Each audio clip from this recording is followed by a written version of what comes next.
Let's break this down because this is where the case really tightens legally. You've got layered behavior here, not just one bad decision, but a sequence that builds what prosecutors call consciousness of guilt. First, the fake name. That alone raises suspicion. Then the foot chase. Then jumping into another vehicle to escape. And now we hear about a high-speed pursuit hitting up to 115 miles per hour through public streets. That's not panic, that's sustained evasion. From a courtroom perspective, this paints a picture of someone actively trying to avoid accountability at every turn. And here's the question for you. At what point does running stop being fear and start becoming proof that you knew exactly what you were doing? That he does not have his identification card with him, and the defendant gave a fictitious name of Fisher Leroy, and the officer walked back to his patrol vehicle to double check, and the officer then observed the defendant exit the vehicle and sprint away despite giving him orders to stop. Pull a pistol from his waistband and pistol whip him with it multiple times on his head and face area, causing multiple cuts and bruises to his head and face area. As he proceeded to fall down on the ground, he continued to strike him in the head and face area with a closed fist and then stomp on him. Pause right here. This isn't just background context. This is the charge that changes everything. Aggravated robbery with a firearm instantly moves this case into public safety territory. Judges don't hear young mistake here. They hear pattern of violence.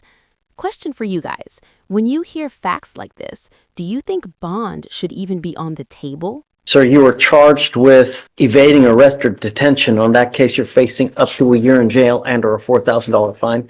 You're also charged with failure to identify oneself to a peace officer while being a fugitive from justice. That kicks it up to a Class A, so you're also facing a year and or a $4,000 fine on those cases as well.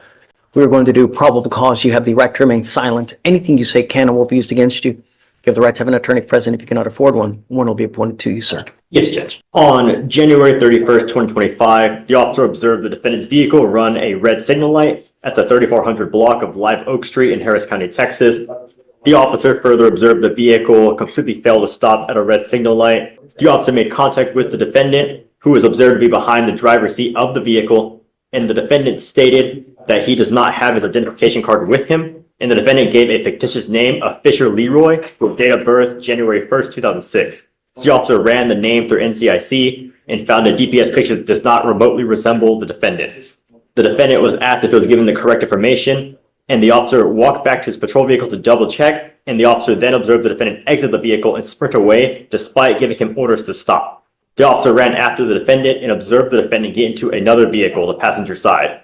The other vehicle drove away, and the officer gave the last direction of travel over the radio, but was not able to locate the vehicle. The officer walked back to the defendant's vehicle, secured it, and conducted an inventory check, finding a debit card inside with the name Kendrick Davis. The officer ran the name through NCIC and found a hit with a date of birth of 2/10/2003 with multiple Class C warrants, and ran a driver's license check with the defendant's picture and with date of birth. The DPS picture matched the defendant, and he was able to positively ID, and that's it, Your Honor. So I'm going to find that there's probable cause to go forward on both of your cases. The reason I'm bringing you out now is because there's no bond that's set on your cases, and we have to set you a bond.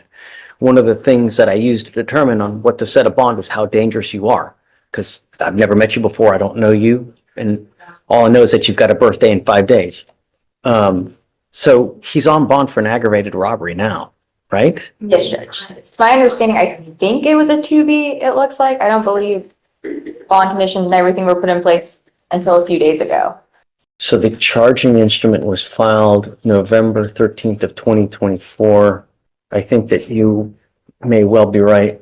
In that case, it says here, a Kendrick Rashard Davis hereinafter saw the defendant heretofore on or about August 12th, 2024 did then and there unlawfully while in the course of committing a theft of property owned by yada yada yada with intent to obtain and maintain control, intentionally and knowingly caused bodily injury to the complaining witness by using and exhibiting a deadly weapon, namely a firearm. Complainant McSweeney advised that defendant Davis proceeded to pull a pistol from his waistband and pistol whip him with it multiple times on his head and face area, causing multiple cuts and bruises to his head and face area.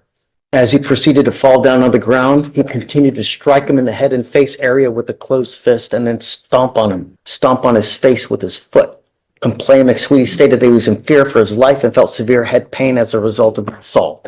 I see that he has also picked up an evading arrest in a motor vehicle Yes, the sir. day after our two cases. How? So Oh, I guess that's how they caught up to him, right? that's when They they must caught up to him have. and they found him, and that's when they arrested him on that, and then got picked up on, I believe. Okay, so what happened in that case? Is he like driving 100 miles an hour? Is he? Yes, Judge, it says that the officer observed the defendant conduct an improper turn and failed to turn into the correct designated lane. They activated their lights and sirens, and the defendant evaded at speeds of 90 to 115 miles per hour for 3.5 miles on the highways and multiple residential and business streets.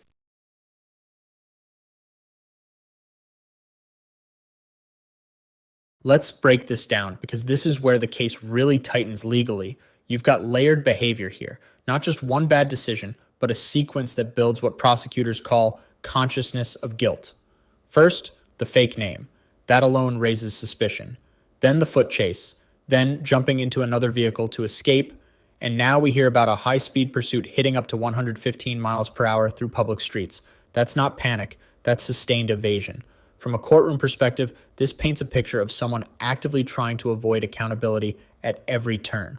And here's the question for you. At what point does running stop being fear and start becoming proof that you knew exactly what you were doing?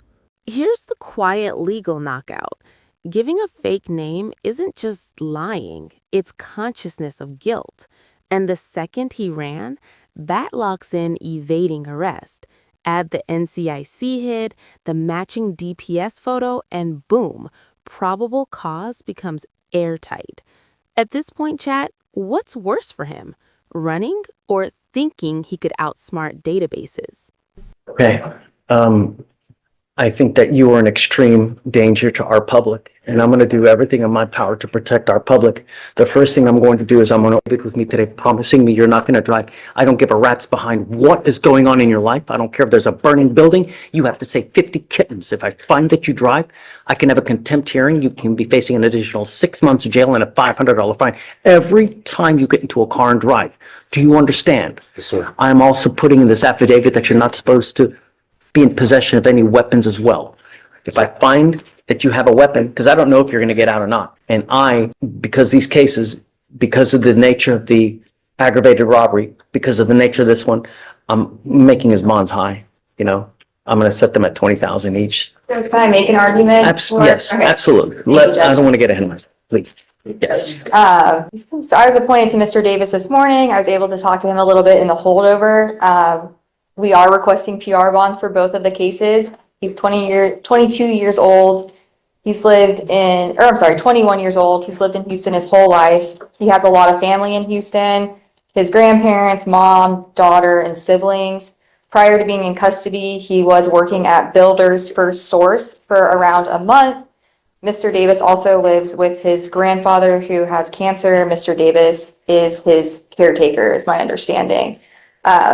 Mr. Davis has no savings and was found to be indigent by the court, so we are requesting a PR bond. I think that he is an absolute, just a complete danger to our public. I can't possibly give him a PR bond due to the nature of both of the charges that you are facing now.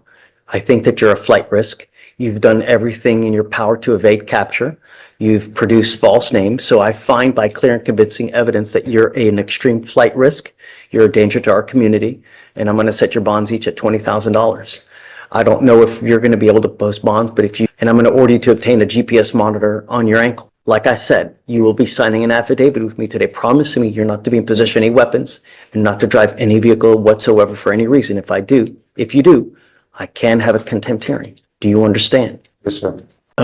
So I guess the felonies are set for April 7th. I don't like to set them out too far just in case. If you want to, we can do up to 30 days. It's up to you. That's perfect. And then we'll come back. I don't know. We'll see what circumstances have changed, and then we'll go from there and just keep us in the loop. Okay, thank you. All right. I need you to sign this for me. I need him to sign bond finish with Felicia, and then after that, it's pretty done. Okay. Can we excuse? Yes, ma'am. And thank you for everything. This is where courtroom psychology matters. The judge isn't reacting emotionally. She's stacking risk factors, violent history, flight behavior, and total disregard for court authority. That's how you go from bond discussion to lockdown conditions. Let me ask you this.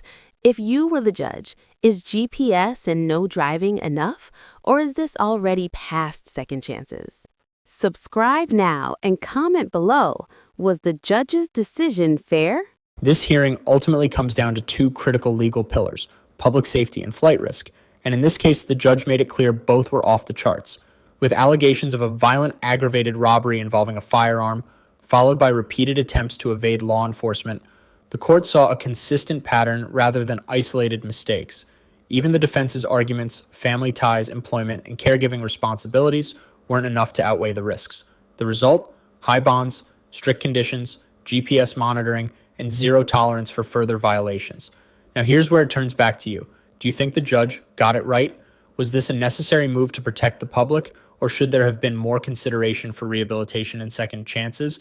If you found this case as shocking as we did, make sure to hit that like button, share your thoughts in the comments, and don't forget to subscribe for more jaw-dropping courtroom breakdowns.